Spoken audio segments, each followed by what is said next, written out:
ವಕ್ಫ್ ತಿದ್ದುಪಡಿ ಕಾಯ್ದೆಯ ವಿಚಾರಕ್ಕೆ ಸಂಬಂಧಪಟ್ಟ ಹಾಗೆ ಇದರಲ್ಲಿ ಹಲವಾರು ಲೋಪಗಳಿದೆ ಅಂತ ಅರ್ಜಿಯನ್ನ ಸಲ್ಲಿಕೆ ಮಾಡಲಾಗಿತ್ತು. ಇವತ್ತು ಅರ್ಜಿಯ ವಿಚಾರಣೆಯನ್ನ ಕೈಗೆತ್ತಿಕೊಳ್ಳಲಾಯಿತು. ಮಧ್ಯಂತರ ತಡೆ ಈಗ ಕೊಟ್ಟಿದೆ ಸುಪ್ರೀಂ ಕೋರ್ಟ್.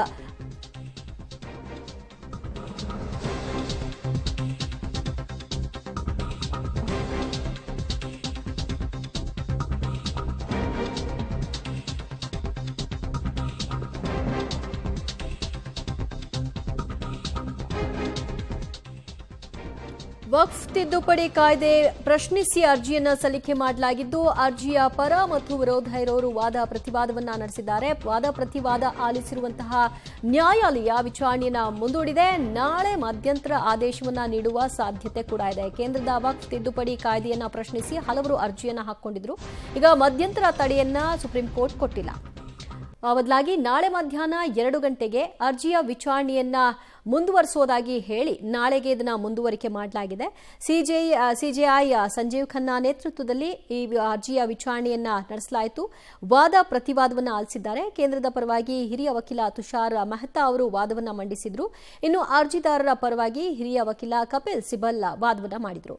ಇಬ್ಬರ ವಾದವನ್ನು ಆಲಿಸಿರುವಂತಹ ನ್ಯಾಯಾಲಯ ಸದ್ಯಕ್ಕೆ ಮತ್ತು ಹೆಚ್ಚುವರಿಯ ವಾದಕ್ಕೆ ಅವಕಾಶವನ್ನು ಮಾಡಿಕೊಡೋ ಮೂಲಕ ನಾಳೆ ಈ ಒಂದು ಅರ್ಜಿಯ ವಿಚಾರಣೆಯನ್ನ ಮುಂದುವರಿಸ್ತಾ ಇದೆ. ಮಧ್ಯಾಹ್ನ 2 ಗಂಟೆಗೆ ವಿಚಾರಣೆಯನ್ನ ಮುಂದುವರಿಸುತ್ತೆ.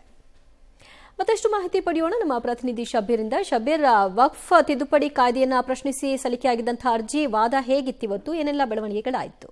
ದಿವ್ಯ, ವಕ್ಫ್ ಕಾಯ್ದೆ ಏನು ಜಾರಿಯಾಗಿತ್ತು ಸಂಸತ್ನಲ್ಲಿ, ಇದರ ಸಿಂಧುತ್ವವನ್ನು ಪ್ರಶ್ನೆ ಮಾಡಿ ಸುಮಾರು 73 ಅರ್ಜಿಗಳು ಸಲ್ಲಿಕೆ ಆಗಿದ್ವು. ಆ ಎಲ್ಲ ಅರ್ಜಿಗಳನ್ನು ಇವತ್ತು ಮರ್ಜ್ ಮಾಡಿ ವಿಚಾರಣೆಗೆ ಒಳಪಡಿಸುವಂತ ಕೆಲಸವನ್ನ ಸುಪ್ರೀಂ ಕೋರ್ಟ್ ಮಾಡಿತ್ತು. ಮುಖ್ಯ ನ್ಯಾಯಮೂರ್ತಿ ಸಂಜೀವ್ ಖನ್ನಾ ನೇತೃತ್ವದ ತ್ರಿಸದಸ್ಯ ಪೀಠದಲ್ಲಿ ಈ ಒಂದು ಪ್ರಕರಣದ ವಿಚಾರಣೆಯನ್ನು ನಡೆಸಲಾಯಿತು.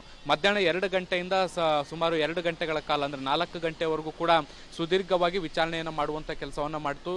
ಹಿರಿಯ ವಕೀಲರಾದಂತಹ ಕಪಿಲ್ ಸಿಬಲ್, ಅಭಿಷೇಕ್ ಮನು ಸಿಂಘ್ವಿ ಸೇರಿದಂತೆ ಬೇರೆ ಬೇರೆ ವಕೀಲರು ತಮ್ಮ ವಾದವನ್ನು ಮಂಡಿಸುವಂತ ಕೆಲಸವನ್ನ ಕೂಡ ಮಾಡಿದ್ರು. ಕೇಂದ್ರ ಸರ್ಕಾರದ ಪರವಾಗಿ ಸಾಲಿಸಿಟರ್ ಜನರಲ್ ತುಷಾರ್ ಮೆಹ್ತಾ ಕೂಡ ವಾದವನ್ನ ಮಂಡಿಸಿದ್ರು. ಹೊಸ ಮಸೂದೆಯಲ್ಲಿ ಹೊಸ ಕಾಯ್ದೆ ಏನಿದೆ ವಕ್ಫ್ನಲ್ಲಿ, ಅಲ್ಲಿ ಆಗಿರುವಂತಹ ಸಮಸ್ಯೆಗಳೇನು ಅನ್ನೋದಕ್ಕೆ ಸಂಬಂಧಪಟ್ಟಂತೆ ಸುಪ್ರೀಂ ಕೋರ್ಟ್ನ ಗಮನಕ್ಕೆ ತರುವಂತ ಕೆಲಸವನ್ನ ಮಾಡಲಾಗಿರುವಂತದ್ದು. ಮುಖ್ಯವಾಗಿ ಜಿಲ್ಲಾಧಿಕಾರಿಗಳಿಗೆ ಕೊಡುವಂತಹ ವಿಶೇಷ ಪ್ರಾಧಾನ್ಯತೆ ಆಗಿರ್ಬೋದು ಅಥವಾ ಅದರ ನೋಂದಣಿಗಳಾಗಿರ್ಬೋದು, ಈ ರೀತಿಯಾದಂತಹ ಬೇರೆ ಬೇರೆ ಸಮಸ್ಯೆಗಳಿಂದ ಜೊತೆಗೆ ವಕ್ಫ್ ಬೋರ್ಡ್ನಲ್ಲಿ ಹಿಂದೂ ಮುಸ್ಲಿಮೇತರ ವ್ಯಕ್ತಿಗಳಿಗೆ ಅವಕಾಶವನ್ನು ಕೊಡುವಂಥದ್ದು, ಈ ರೀತಿಯಾದಂತಹ ಹಲವು ವಿಚಾರಗಳನ್ನ ಕೋರ್ಟ್ ಗಮನಕ್ಕೆ ತರುವಂತ ಕೆಲಸವನ್ನ ಕೂಡ ಮಾಡ್ತು. ಕೋರ್ಟ್ ಕೂಡ ಹಲವು ಪ್ರಶ್ನೆಗಳನ್ನ ಕೂಡ ಕೇಳುವಂತ ಪ್ರಶ್ನೆಯನ್ನ ಮಾಡ್ತು.